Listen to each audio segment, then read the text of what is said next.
আমি আল্লাহর ওলি, আমি আল্লাহর বন্ধু কারা? ওয়াল্লাযীনা আমানু ওয়া কানু ইয়াত্তাকুন, যারা ঈমান আনবে এবং তাকওয়ার গুণ যারা অর্জন করবে তারাই হলো আমি আল্লাহ তাআলার বন্ধু। লাহুমুল বুশরা ফিল হায়াতিদ দুনিয়া ওয়া ফিল আখিরাহ লা তাবদীলা লিকালিমাতিল্লাহ যালিকা হুয়াল ফাওজুল আযীম। যারা আমি আল্লাহ তাআলার প্রতি ঈমান আনবে এবং তাকওয়ার গুণ যারা অর্জন করবেন, ও রাসূল আপনি তাদেরকে সুসংবাদ দিয়ে দিন, লাহুমুল বুশরা ফিল হায়াতিদ দুনিয়া ওয়া ফিল আখিরাহ, দুনিয়া বা আখিরাতেই তাদের সুসংবাদ দিয়ে দিন যে লা তাবদীলা লিকালিমাতিল্লাহ, আমি আল্লাহ তাআলা তাদের জন্য যেই বাক্যের মাধ্যমে ওয়াদা করেছি, আমি আল্লাহ তাআলার ওয়াদার মধ্যে কোনো পরিবর্তন হবে না।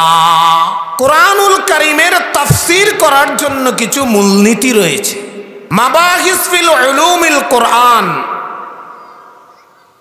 এবং আল্লামা জাসসাস রাহমাতুল্লাহ আলাইহির আহকামুল কোরআনের মধ্যে 5টি মূলনীতি উল্লেখ করা হয়েছে। কোরআনের তাফসীর করতে হলে সর্বপ্রথম কোরআনুল কারীমের যে আয়াতটা অস্পষ্ট, সেই আয়াতের তাফসীর অন্য আয়াত দিয়ে করা, যেটাকে তাফসীর বিল কোরআন বলা হয়। কোরআনের এক আয়াত দ্বারা আরেক আয়াতের কি করা? তাফসীর করা। এটা হচ্ছে তাফসীরের সবচেয়ে নির্ভরযোগ্য মূলনীতি।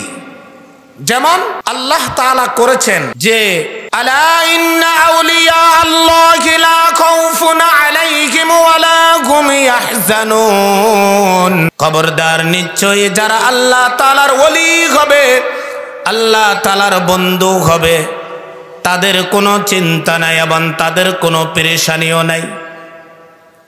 কিন্তু আল্লাহ তাআলার ওলি, আল্লাহ তাআলার বন্ধু কারা? সেই কথাটা এই আয়াতের মধ্যে কি নাই? উল্লেখ নাই। কিন্তু এই আয়াতের তাফসীর আরেকটা আয়াতের মধ্যে আল্লাহ তাআলা বললেন যে আমি আল্লাহর ওলি, আমি আল্লাহর বন্ধু কারা? ওয়াল্লাযীনা আমানু ওয়া কানু ইয়াত্তাকুন, যারা ঈমান আনবে এবং তাকওয়ার গুণ যারা অর্জন করবে তারাই হলো আমি আল্লাহ তাআলার বন্ধু। লাহুমুল বুশরা ফিল হায়াতিদ দুনিয়া ওয়া ফিল আখিরাহ লা তাবদীলা লিকালিমাতিল্লাহ যালিকা হুয়াল ফাওজুল আযীম। যারা আমি আল্লাহ তাআলার প্রতি ঈমান আনবে এবং তাকওয়ার গুণ যারা অর্জন করবেন, ও রাসূল আপনি তাদেরকে সুসংবাদ দিয়ে দিন, লাহুমুল বুশরা ফিল হায়াতিদ দুনিয়া ওয়া ফিল আখিরাহ, দুনিয়া বা আখিরাতেই তাদের সুসংবাদ দিয়ে দিন যে লা তাবদীলা লিকালিমাতিল্লাহ, আমি আল্লাহ তাআলা তাদের জন্য যেই বাক্যের মাধ্যমে ওয়াদা করেছি, আমি আল্লাহ তাআলার ওয়াদার মধ্যে কোনো পরিবর্তন হবে না। আমি তাদেরকে যা দেওয়ার অঙ্গীকার করেছি তারা তা পেয়ে যাবে। আপনি আপনার উম্মতকে কি করেন? জানিয়ে দেন। এটা হলো যে আয়াত দ্বারা আয়াতের কি করা হয়েছে? তাফসীর করা হয়েছে। দ্বিতীয় নম্বর মূলনীতি হচ্ছে, যদি কোনো অস্পষ্ট আয়াতের তাফসীর যদি অন্য কোন আয়াতে না পাওয়া যায়, তখন সেই আয়াতের তাফসীর আল্লাহ পাকের নবীর হাদিস দ্বারা করা। যেমন আল্লাহ সুবহানাহু ওয়া তাআলা বললেন, ওয়া নাযালনা আলাইকায যিকরা ওয়া নাযালনা আলাইকায যিকরা লিতুবাইয়িনা লিন-নাসি মা নুযিলা ইলাইহিম ওয়া লাআল্লাহুম ইয়াতাফাক্কারুন। ওয়া নাযালনা আলাইকায যিকরা, আমি আল্লাহ সুবহানাহু ওয়া তাআলা আপনার প্রতি জিকির নামক কোরআন অবতীর্ণ করলাম। কেন? লিতুবাইয়িনা লিন-নাসি, যে আপনি কোরআন মানুষের জন্য স্পষ্টভাবে বর্ণনা করে দিবেন। সেটার ব্যাখ্যা মুফাসসিরিন কেরাম লিখেছেন যে আপনি আপনার হাদিসের মাধ্যমে আমার কোরআনের ব্যাখ্যা করে আপনার উম্মতকে বুঝিয়ে দিবেন। তাহলে কোরআনের অস্পষ্ট আয়াতের ব্যাখ্যা রাসূলের হাদিস দিয়ে করার নির্দেশ দেওয়া হয়েছে। এবার যদি কোনো অস্পষ্ট আয়াতের ব্যাখ্যা কোরআনের মধ্যে যদি আমরা না পাই, নবীজির হাদিসের মধ্যে যদি না পাই, আল্লাহ পাকের নবী বললেন তাহলে তোমরা আমার সাহাবায়ে কেরামের কওল দ্বারা, কথা দ্বারা তাফসীর করবে। কেননা আল্লাহ পাকের নবীর সাহাবায়ে কেরাম এমন সাহাবী ছিলেন যারা আল্লাহর রাসূল থেকে সামনাসামনি বসে দিন শিখছে, কোরআন শিখছে, হাদিস শিখছে। সুতরাং অস্পষ্ট আয়াতের ব্যাখ্যাটা যেই সাহাবীরা করবে সেটাই তোমরা গ্রহণ করে নিবে। কেননা আল্লাহ তাআলা বললেন খায়রুকুম করনি, রাসূল বলেছেন খায়রুকুম করনি সুম্মাল্লাযীনা ইয়ালুনাহুম সুম্মাল্লাযীনা ইয়ালুনাহুম। قال عمران لا أدري ذكر سنتين أو ثلاثا من بعد قرنه। রাসূল বলেছেন তোমাদের মধ্যে আমি রাসূলের যুগটা হলো সর্বশ্রেষ্ঠ যুগ, তারপরে আমার সাহাবায়ে কেরামের যুগটা সর্বশ্রেষ্ঠ যুগ, তারপরে তাবিনের যুগটা হলো সর্বশ্রেষ্ঠ যুগ। এই তিনটা যুগকে রাসূল শ্রেষ্ঠ যুগ বলেছেন। এই জন্য রাসূলের জমানার পরে সাহাবায়ে কেরামের জমানাটাকে আল্লাহ পাকের নবী সর্বশ্রেষ্ঠ যুগ বলছেন। এই জন্য রাসূল বলেছেন তোমরা সাহাবায়ে কেরামের কথা দিয়েও কোরআনের তাফসীর করতে পারো। এটা হচ্ছে তৃতীয় নম্বর মূলনীতি। এবার স্পষ্ট আয়াতের ব্যাখ্যা যদি কোরআনে না পাওয়া যায়, রাসূলের হাদিসের মধ্যে যদি না পাওয়া যায়, সাহাবায়ে কেরামের কথার মধ্যে যদি না পাওয়া যায়, তখন নির্দেশ রয়েছে তোমরা তাবিনদের কথা দ্বারা তাফসীর করবে। কেননা তাফসীর কুরতুবীর মধ্যে আল্লামা ইমাম কুরতুবী রাহমাতুল্লাহ আলাইহি লিখেছেন যে রাআইতু মুজাহিদান ইয়াসালু ইবনে আব্বাসিন আন তাফসীরিল কুরআনি ওয়া মাহুল ওয়াহিদু। যে মুজাহিদ রহমতুল্লাহ আলাইহিকে দেখা হয়েছে যিনি তিনি কোরআনুল কারীমের তাফসীর রাইসুল মুফাসসির যে আব্দুল্লাহ ইবনে আব্বাস, সারা বিশ্বের যিনি রাইসুল মুফাসসিরিন, সমস্ত ব্যাখ্যাকারকদের ব্যাখ্যাকার যিনি, তিনি কে হযরত মুজাহিদ রহমতুল্লাহ আলাইহি 30 পারা কোরআনের তাফসীর জিজ্ঞেস করেছেন। আর সেই মুজাহিদ হলেন রাসূলের সাহাবায়ে কেরামের পরের তাবিনদের অন্তর্ভুক্ত। এজন্য চতুর্থ নম্বরে তাবিনদের থেকে কোরআনের তাফসীর গ্রহণ করার কথা বলা হয়েছে। পঞ্চম নম্বর মূলনীতি হলো যখন স্পষ্ট অস্পষ্ট আয়াতের ব্যাখ্যা কোরআনে পাওয়া যাবে না, রাসূলের কোনো হাদিসও পাওয়া যাবে না, এবং সাহাবায়ে কেরামের কওলের মধ্যেও পাওয়া যাবে না, তাবিনদের কথার মধ্যেও পাওয়া যাবে না, তখন পঞ্চম নম্বরে যারা কোরআন ও হাদিসের আরবি ভাষার জ্ঞান রাখে, ভালো পণ্ডিত যারা, অভিজ্ঞ যারা, তারাও কোরআন ও হাদিসকে সামনে রেখে যেই ব্যাখ্যাটা করবে সেই ব্যাখ্যাটাও তোমরা গ্রহণ করতে পারো। এই 5টা মূলনীতিকে সামনে রেখে যদি কোরআনুল কারীমের যদি তাফসীর করা হয়, তাহলে সেই তাফসীরটা সমাজ থেকে নিয়ে রাষ্ট্র পর্যন্ত প্রত্যেকটা মানব জাতির উপকারে আসবে। আর কোরআনের তাফসীরের এই মূলনীতিকে বাদ দিয়ে যদি আমরা কোরআনকে সামনে নিয়ে বিভিন্ন ধরনের ঘটনা, কিচ্ছা কাহিনী দিয়ে যদি সময় নষ্ট করি, তাহলে আমার আপনার সেই আলোচনা দ্বারা উপকার আসবে না। তাহলে কোরআনের তাফসীর কোরআন দিয়ে, কোরআনের তাফসীর হাদিস দিয়ে, কোরআনের তাফসীর আকওয়ালে সাহাবা দিয়ে, কোরআনের তাফসীর আকওয়ালে তাবেঈন দিয়ে, কোরআনের তাফসীর অভিজ্ঞ আরবি ভাষার যাদের যোগ্যতা রয়েছে, দক্ষতা রয়েছে, তাদের কওল দিয়ে এই পাঁচটা মূলনীতিকে সামনে রেখে একটা কোরআনের আয়াতের কি করতে হয়? তাফসীর করতে হয়।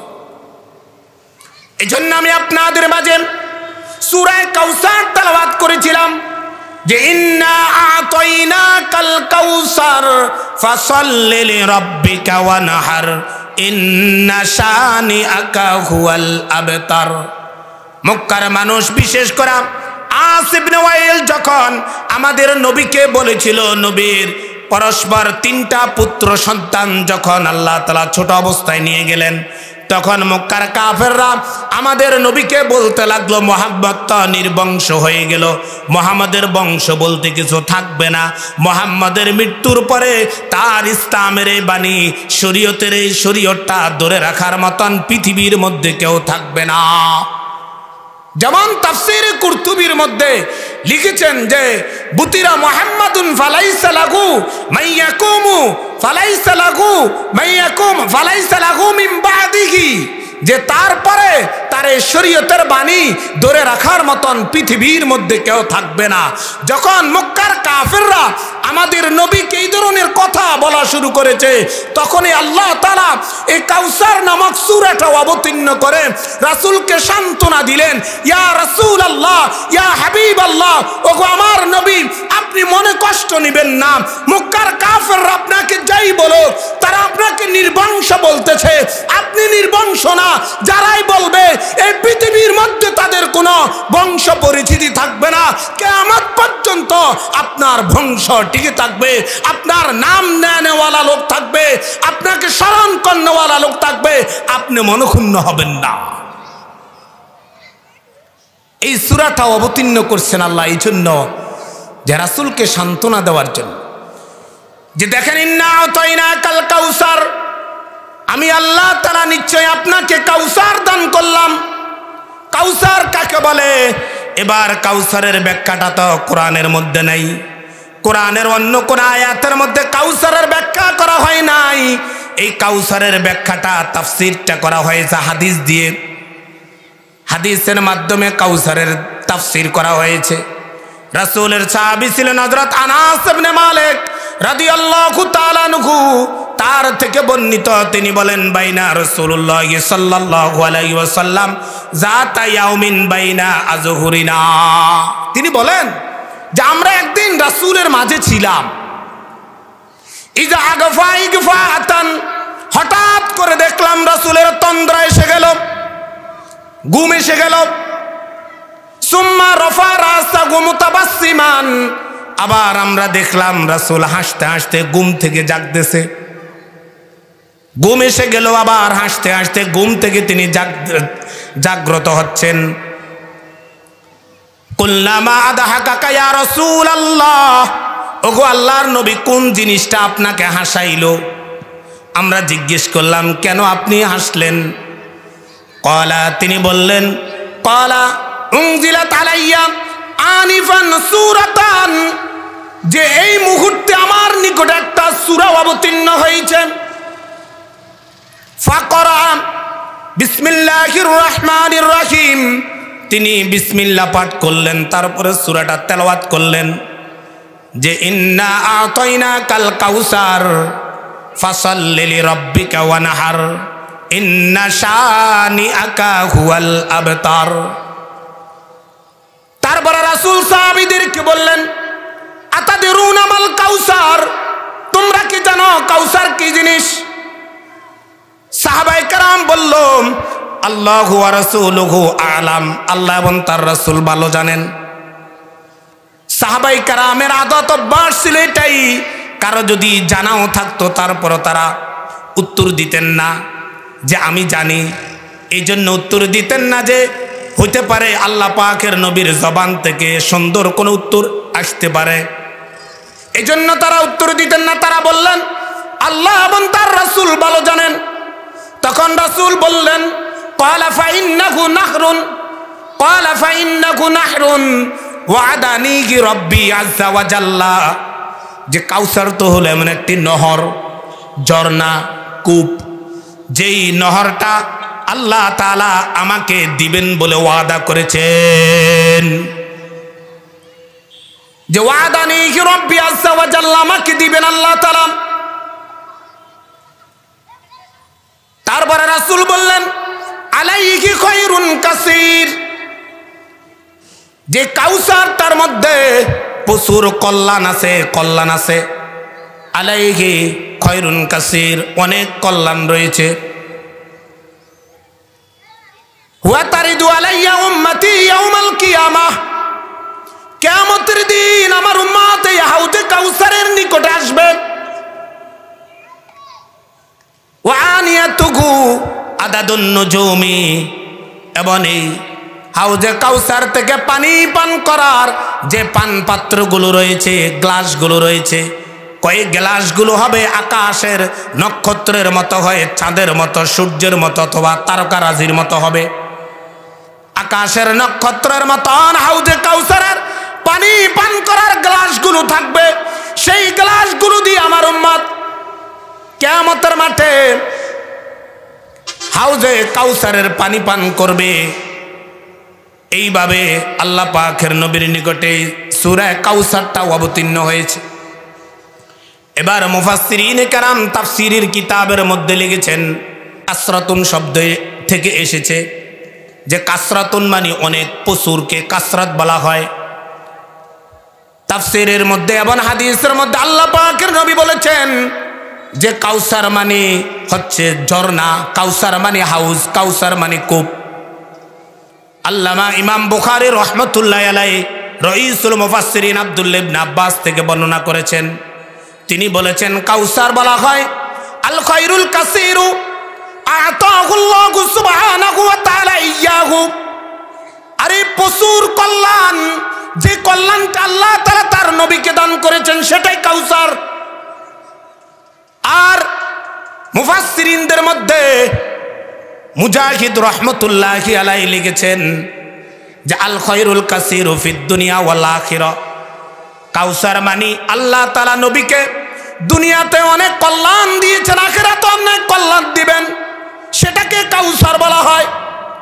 আর তাফসীরে কুরতুবীর মধ্যে আল্লামা ইমাম কুরতুবী রাহমাতুল্লাহি আলাইহি লিখেছেন কাউসার, কাউসারের ব্যাপারে 16টি মত রয়েছে। 16টি মতের মধ্যে নির্ভরযোগ্য মত হচ্ছে বিশুদ্ধ হাদিসের মাধ্যমে কাউসার যেটাকে বলা হয়েছে সেটাই হচ্ছে কাউসার। আর রাসূল বলেছেন ফাইন্নাহু নাহরুন ওয়াদানিহি রব্বি, এমন একটি নহর, এমন একটি ঝর্ণা যেটার ব্যাপারে আল্লাহ তাআলা রাসূলকে দিবেন বলে কি করেছেন, ওয়াদা করেছেন। এই হলো কাউসারের অর্থ। এবার আল্লাহ পাকের নবী হাদিসের মধ্যে বর্ণনা করেছেন যে কাল কিয়ামতের মাঠে আল্লাহ সুবহানাহু ওয়া তাআলা আদম থেকে নিয়ে আমাদের নবী পর্যন্ত যত নবী রাসূলদেরকে প্রেরণ করেছেন সমস্ত নবীদেরকে একটা করে হাউস দান করবেন, তার উম্মতেরা সেই হাউস থেকে পানি পান করবে। আর আমাদের নবীকে হাউস না, আমাদের নবীকে কাউসার নামক হাউস দান করবেন, যে কাউসার নামক হাউস থেকে আমাদের নবী নিজ হাতে তার উম্মতকে পানি পান করাবেন। সমস্ত নবীদেরকে এক একটা করে হাউস দেওয়া হবে, আর আমাদের নবীকে হাউজে কাউসার নামক হাউস দেওয়া হবে। আর আমাদের নবীর এই হাউজে কাউসারের সাথে সম্পর্ক থাকবে। মূলত রাসূলকে তো আল্লাহ তাআলা জান্নাতে হাউজে কাউসার দিবেন, সেই হাউজে কাউসার থেকে জান্নাতের হাউজে কাউসার থেকে জান্নাতে যাওয়ার আগে তো সবাই কিয়ামতের মাঠে উঠবেন। সেই কিয়ামতের মাঠে জান্নাতের হাউজে কাউসার থেকে একটা ড্রেনের মাধ্যমে অথবা পাইপের মাধ্যমে অথবা ইলেকট্রিক যে কোনো পদ্ধতিতে কিয়ামতের মাঠে একটা হাউস থাকবে। ওই হাউজের মধ্যে জান্নাতের হাউজে কাউসার থেকে পানি আসবে। সেখান থেকে আল্লাহ পাকের নবী যেই উম্মতকে এক গ্লাস পানি পান করাবেন, এক গ্লাস পানি পান করালে তার কখনো পানির পিপাসা লাগবে না। কেননা হযরত আব্দুল্লাহ ইবনে আমর ইবনে আল-আস থেকে বর্ণিত, তিনি বর্ণনা করেছেন, তিনি বলেন যে আল্লাহ পাকের নবী বলেছেন, হাউজি মাসিরাতু শাহরিন, আমাকে যে আল্লাহ তাআলা হাউজে কাউসার দিবেন, এই হাউজে কাউসারের দূরত্ব হবে 1 মাস। 1 মাস ব্যাপী অনেক লম্বা হাউজে কাউসার হবে। মুহাদ্দিসিনে কেরাম লিখেছেন, দীর্ঘ লম্বা বুঝানির জন্য আল্লাহর রাসূল 1 মাসের কথা বলেছেন, যে হাউজি মাসিরাতু শাহরিন ওয়া মাউহু আতিয়াবু ওয়া মাউহু আবিয়াজু মিনাল লাবান, যে হাউজে কাউসারের পানি দুধের চেয়েও কি হবে? সাদা হবে। মাউহু আবিয়াজু মিনাল লাবান, যে দুধের চেয়েও সাদা হবে হাউজে কাউসারের পানিটা। ওয়ারিহুহু আতিয়াবু মিনাল মিস্ক, যে মিস্ক আম্বরের চেয়ে গ্রান হবে হাউজে কাউসারের পানিটা। এবং অনুজুমুহু কানুজুমিস সামাই, এবং হাউজে কাউসারের যে পান পাত্রগুলো হবে সেগুলো হবে আকাশের নক্ষত্রের মতো। মান শারিবা মিনহা ফালা ইয়াজমাহু আবাদা, যে ব্যক্তি হাউজে কাউসার থেকে একবার পানি পান করবে কিয়ামত পর্যন্ত কখনো আর তার পানির পিপাসা লাগবে না। এবার মুফাসসিরিনে কেরাম লিখেছেন যে সেই হাউজে কাউসার থেকে সর্বপ্রথম কারা পানি পান করবে? অন্য হাদিসের মধ্যে আল্লাহ পাকের নবী বর্ণনা করেছেন যে জান্নাতের হাউজে কাউসার অথবা কিয়ামতের মাঠে যে হাউজে কাউসারের ব্যবস্থাটা করা হবে, এখান থেকে সর্বপ্রথম পানি পান করবেন আমার মুহাজির সাহাবায়ে কেরাম। মুহাজির সাহাবায়ে কেরাম কারা? যারা মক্কা থেকে মদিনায় হিজরত করে চলে গেলেন রাসূলের নির্দেশে, যারা তাদের বাবাকে হারালেন, মাকে হারালেন, সন্তানাদি হারালেন, কোনো জায়গা জমিন কাপড় সোবর ঘরবাড়ি কিছুই নিতে পারেন নাই, যারা মক্কার কাফেরদের জুলুম অত্যাচার নির্যাতন সহ্য করতে না পারায় আল্লাহ পাকের নবী তাদেরকে মদিনায় চলে যেতে বললেন। যারা হিজরত করে চলে গেলেন তাদেরকে মুহাজির বলা হয়। যাওয়ার পরে মদিনায় যারা তাদেরকে সাহায্য সহযোগিতা করেছেন তাদেরকে কিন্তু আনসার বলা হয়। আনসার মানে সাহায্যকারী, মুহাজির মানে হিজরতকারী।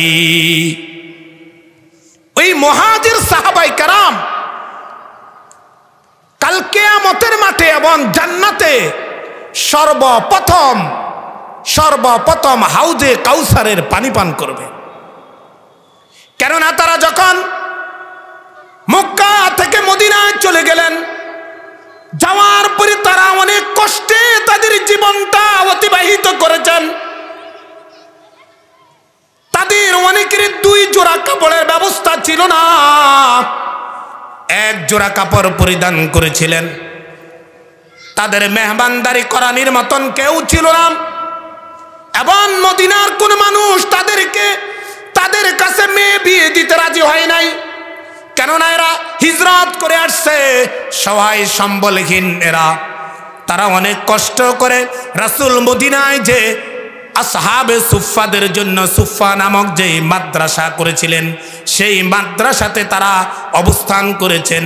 আল্লাহ পাকের নবীর কাছে যখনই কোনো হাদিয়া আসতো অথবা সদকার মাল আসতো, দান সদকা আসতো, আল্লাহ পাকের নবী তাদেরকে দিতেন। তারা খেয়ে তাদের জীবন পরিচালনা করত। সেই মুহাজির সাহাবীদেরকে আল্লাহ তাআলা রাসূল সর্বপ্রথম কি করবেন? হাউজে কাউসারের পানি পান করবেন। এবার রাসূল এই কাউসারের ব্যাখ্যা হাদিসের মাধ্যমে বলেছেন, সেই কিয়ামতের মাঠে আমার উম্মতের এক শ্রেণীর মানুষকে হাউজে কাউসারের পানি পান করানো হবে না। হযরত আবু হুরায়রা থেকে বর্ণিত, রাসূল বলেছেন যে তারিদু আলাইয়া উম্মতি ইয়াউমাল কিয়ামা, কিয়ামতের মাঠে আমার কাছে আমার এক শ্রেণীর উম্মত আসবে, যে ওয়ানা আযুদুন নাসা আনহু কামা ইয়াজুদুর রাজুলু ইবিলার রাজুলি আন ইবিলিহি।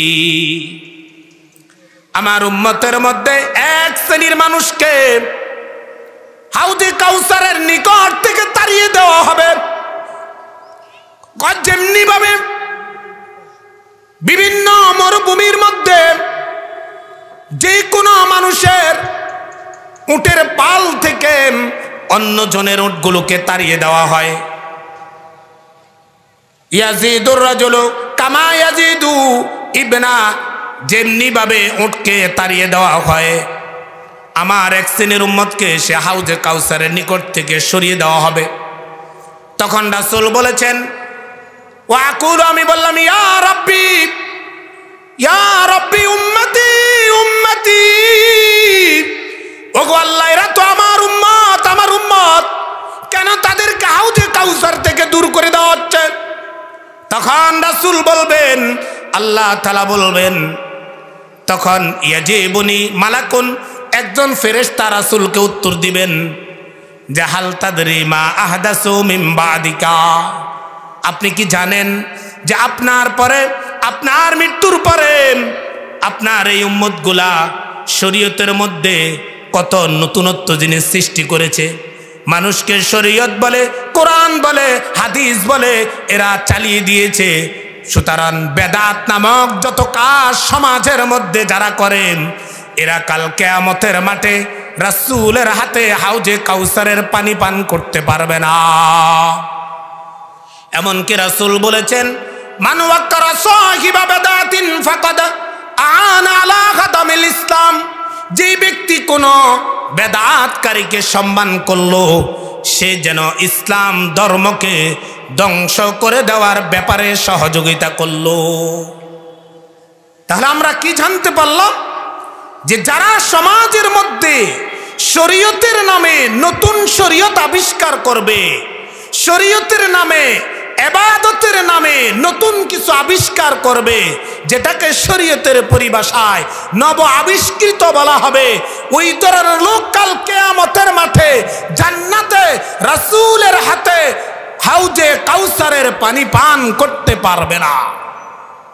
এজন্য রাসূল, আল্লাহ তাআলা বলছেন, ইন্না আতাইনাকাল কাউসার, ও নবী আপনি মন খারাপ করবেন না।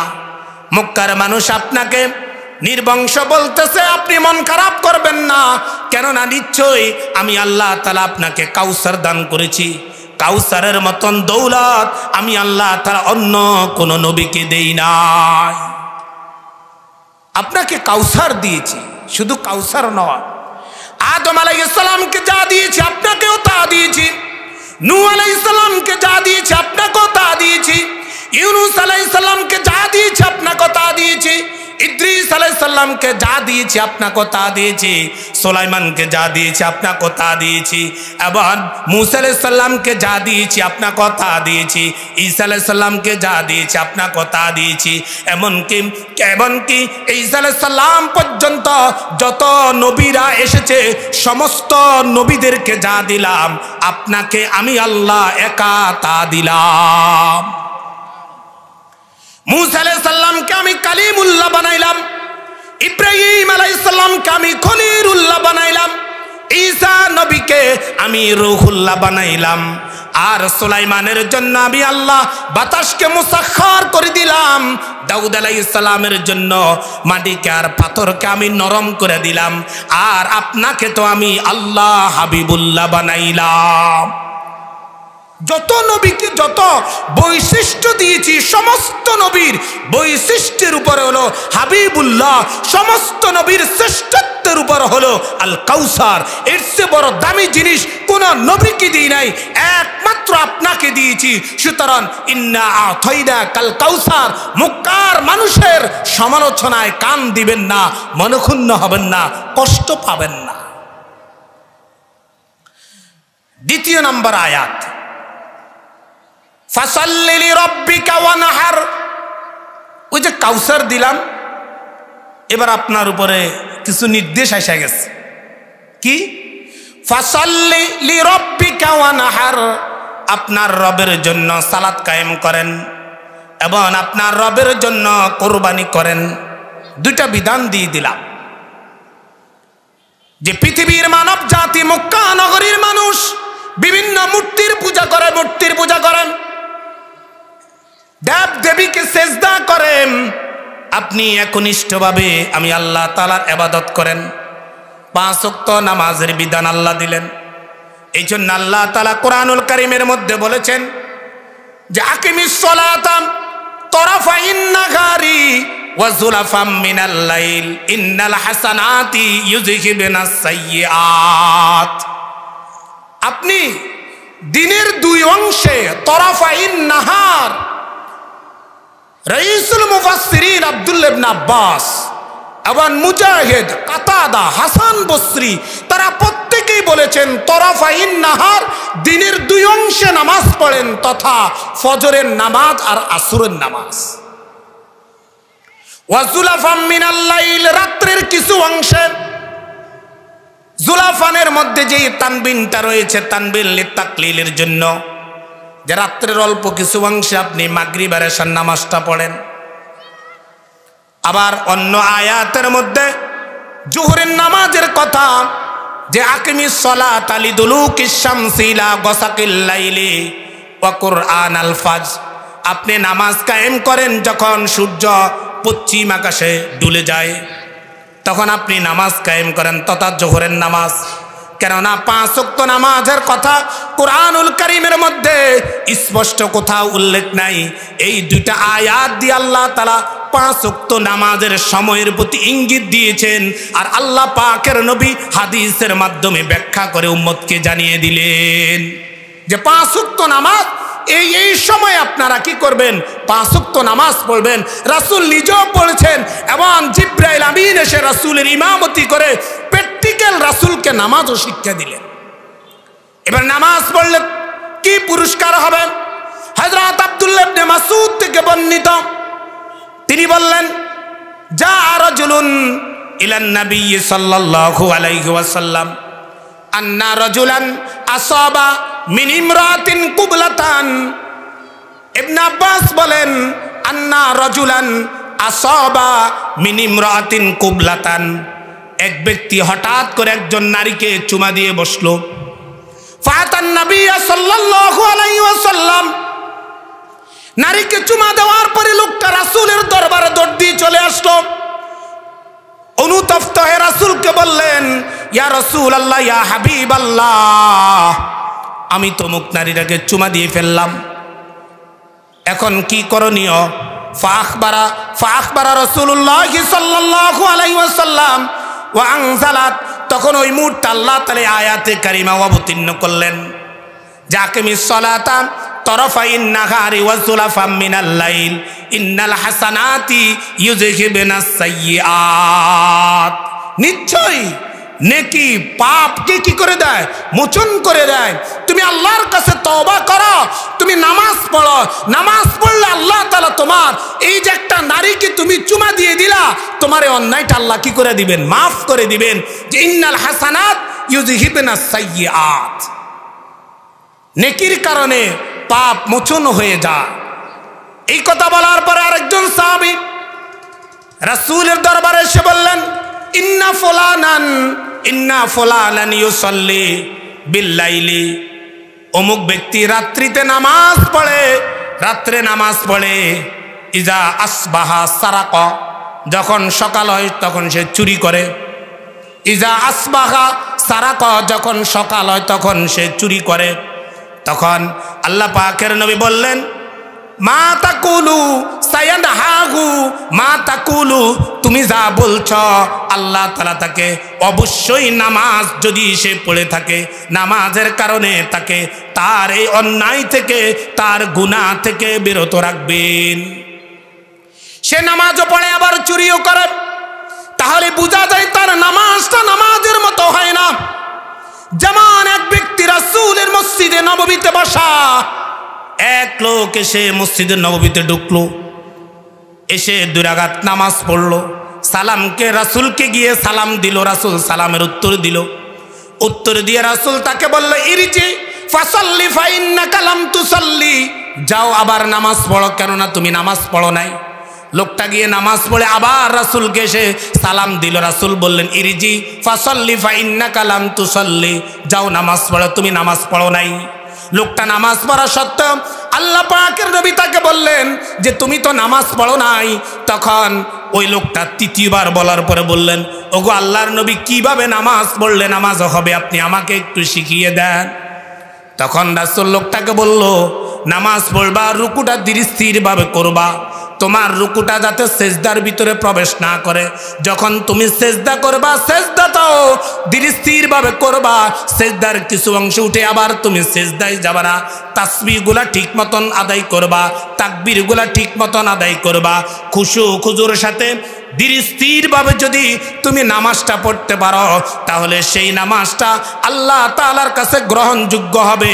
আর সেই নামাজই তোমাকে সব ধরনের অন্যায় অপরাধ থেকে বিরত রাখবে। এবার রাসূল বললেন যে নামাজ পড়লে আর কি লাভ হবে? বলে, মান হাফাজা আলাইয়া কানাত লাহু নূরুন ওয়া বুরহানুন ওয়া নাজাতুন ইয়াউমাল কিয়ামা। তুমি যদি নামাজ পড়ো, এই নামাজটা কাল কিয়ামতের মাঠে তোমার জন্য নূর হয়ে যাবে, আলোকিত হয়ে যাবে, দলিল হয়ে যাবে, তোমার মুক্তির মাধ্যম হয়ে যাবে। আর যদি নামাজ না পড়ো, ওয়ালাম ইয়াকুন নূরান ওয়ালা বুরহানান ওয়ালা নাজাতান ইয়াউমাল কিয়ামা, কিয়ামতের দিন তোমার জন্য নূর হবে না, আলো হবে না, বুরহান তথা দলিল তোমার জন্য হবে না। এই জন্য আল্লাহ তাআলা রাসূলকে বললেন, ফাসাল্লি লিরাব্বিকা ওয়ানহার, নামাজ পড়েন এবং কোরবানি করেন। কেননা মক্কার মানুষ তাদের দেবদেবীর নামে উৎসর্গ করেন। সুতরাং আপনি ইখলাসের সাথে একনিষ্ঠভাবে আমি আল্লাহর জন্য একটু কোরবানি করেন। কোরবানি কাকে বলে? মা ইউতাকাররাবু, যেই নৈকট্যতা আল্লাহ তাআলার জন্য করা হয় তাকে কোরবানি করা হয়। এজন্য আল্লামা ইমাম কুরতুবী রাহমাতুল্লাহ আলাইহি তার তাফসীরি কিতাবের মধ্যে লিখেছেন যে উবুদু রাব্বাকা, আপনি আপনার রবের ইবাদত করেন, ওয়ানহার লাহু, এবং তার জন্য কোরবানি করেন। কেননা যে আল্লাহ তাআলা আপনার জন্য হাউজে কাউসারকে খাস করেছেন, আপনার জন্য হাউজে কাউসারটাকে নির্দিষ্ট করেছেন, তার জন্য আপনি নামাজ পড়েন, তার জন্য আপনি কোরবানি করেন। কুল ইন্না সালাতি ওয়া নুসুকি ওয়া মাহইয়ায়া ওয়া মামাতি লিল্লাহি রাব্বিল আলামিন। যে আপনি বলেন আমার নামাজ, আমার কুরবানি, আমার যাবতীয় সমস্ত ইবাদত বন্দেগী একমাত্র কার জন্য? আওয়াজ দিয়ে বলেন ভাই, কার জন্য? আল্লাহর জন্য। ফাসাল্লি লিরাব্বিকা ওয়ানহার ইন্না শানিআকা হুয়াল আবতার। তৃতীয় নম্বর আয়াত, ইন্না শানিআকা হুয়াল আবতার, নিশ্চয়ই আপনার শত্রুরাই হচ্ছে নির্বংশ। ইন্না শানিআকা, শানা ইয়াসনাউ শানাআন শানাআতান, শত্রু, যে আপনার শত্রু, নিশ্চয় আপনার শত্রু। আল আবতার ইসমে তাফজিল থেকে, আবতার তাফসিরে কুরতুবীর মধ্যে লিখেছেন যে আরব দেশের মানুষ আবতার বলতো তাদেরকে, যে সমস্ত পশু, যে সমস্ত জানোয়ারের লেজ কাটা থাকতো তাদেরকে আবতার বলতো। আর যে সকল পুরুষের কোনো পুত্র সন্তান থাকতো না, তাদেরকে আবতার বলতো। ইন্না শানিআকা হুয়াল আবতার, মক্কার মানুষ আপনাকে নির্বংশ বলেছে, আপনি মন খারাপ করবেন না। নিশ্চয়ই আপনার শত্রু যে, তারাই হচ্ছে নির্বংশ, তারাই নির্বংশ, আপনি নির্বংশ নন। কেননা তারা বলতো রাসূলের যেহেতু পুত্র সন্তান নাই, তার বংশ পরিচিতি পৃথিবীর মধ্যে আর থাকবে না। কিন্তু আল্লাহ তাআলা তো আমাদের নবীর বংশকে তো হযরত ফাতেমা রাদিয়াল্লাহু তাআলা আনহার যে সন্তান হাসান আর হুসাইন, তাদের মাধ্যমে তো এখন পর্যন্ত রাসূলের বংশ পরিচিতি রয়েছে এবং কিয়ামত পর্যন্ত রাসূলের বংশ পরিচিতি থাকবে। কি বলেন ঠিক কিনা? এটা হলো এক নম্বর। আর দ্বিতীয় নম্বর হচ্ছে আমরা রাসূলের উম্মত, আমরা হচ্ছি রাসূলের আদর্শ সন্তান। কি বলেন ঠিক কিনা? আমরা রাসূলের আদর্শ সন্তান। এই জন্য যারা রাসূলের আদর্শ সন্তান রয়েছে এরা তো কিয়ামত পর্যন্ত থাকবে, এদের অস্তিত্ব কিয়ামত পর্যন্ত। রাসূলের যত উম্মত থাকবে তারা রাসূলের আদর্শ সন্তান হিসাবে থাকবে। ওই মক্কার কাফেরেরা তোমরা আমার নবীকে নির্বংশ বলেছ, নবীকে লেজ কাটা বলেছ, কারণ তোমাদের তো কোনো অস্তিত্ব খুঁজে পাওয়া যায় না। আমার নবীকে স্মরণ করার মতন তার যত আদর্শ সন্তান রয়েছে তারা মৃত্যু পর্যন্ত কিয়ামত পর্যন্ত আমার নবীকে স্মরণ করবে। আর আমার নবীর এই আদর্শ সন্তান যতদিন থাকবে, নবীর আদর্শ সন্তান এই পৃথিবীর মধ্যে যতদিন থাকবে ততদিন পর্যন্ত এই সমাজের, এই রাষ্ট্রের কোন নাস্তিক মুরতাদ আমার নবীকে নিয়ে সমালোচনা করতে পারবে না, নবীকে নিয়ে কটূক্তি করতে পারবে না। যারা আমার নবীকে নিয়ে সমালোচনা করবে, কটূক্তি করবে, তাদের উচিত জবাব দেওয়া হবে, তাদের উচিত শিক্ষা দেওয়া হবে, তাদের উচিত শিক্ষা দেওয়া হবে। নবী ইন্তেকাল করেছে, নবীর আদর্শ সন্তান যারা তারা ইন্তেকাল করতেছে, আবার আসতেছে, তারা কিয়ামত পর্যন্ত এই পৃথিবীর মধ্যে থাকবে। এই জন্যই তো একবার নাস্তিক মুরতাদরা নবীকে নিয়ে কটূক্তি করেছিল, নবীকে নিয়ে সমালোচনা করেছিল।